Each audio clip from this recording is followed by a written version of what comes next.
T20 world કપમાં ભારતે પાકિસ્તાનને હરાવીને ઐતિહાસિક જીત નોંધાવી છે। ભારતીય ટીમની શાનદાર જીત બાદ સુરતીઓએ ભાગળ ચાર રસ્તા પર ફટાકડા ફોડી જશ્ન મનાવી જીતને વધાવી હતી। જીતની જાહેરાત થતાં જ સુરતના ભાગળ ચાર રસ્તા પાસે સેંકડો લોકો એકઠા થઈ ગયા હતા। હાથમાં તિરંગો લહેરાવી ભારત માતા કી જય અને વંદે માતરમના નાદ સાથે આખો વિસ્તાર ગુંજી ઉઠ્યો હતો। સુરતી લાલાઓએ ફટાકડા ફોડી અને મીઠાઈ વહેંચીને દિવાળી જેવો માહોલ સર્જ્યો હતો।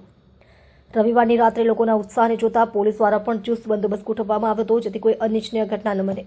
મોડી રાત સુધી સુરતના માર્ગો પર વિજય રેલીઓ નીકળતી જોવા મળી હતી। યુવાનોથી લઈને વૃદ્ધો સુધી દરેકે આ વિજયની ઉજવણીમાં ભાગ લીધો હતો।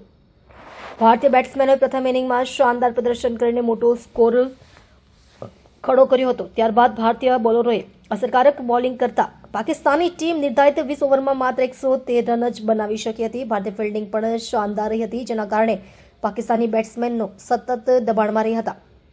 આ જીત સાથે ભારતીય ટીમે ટી20 વર્લ્ડ કપમાં પોતાનું ખાતું ખોલ્યું છે, જ્યારે પાકિસ્તાને પ્રથમ મેચમાં જ હારનો સામનો કરવો પડ્યો છે। ક્રિકેટ નિષ્ણાતોના મતે આ જીત ભારતીય ટીમ માટે આગળના મુકાબલા માટે આત્મવિશ્વાસ વધારનારી રહેશે।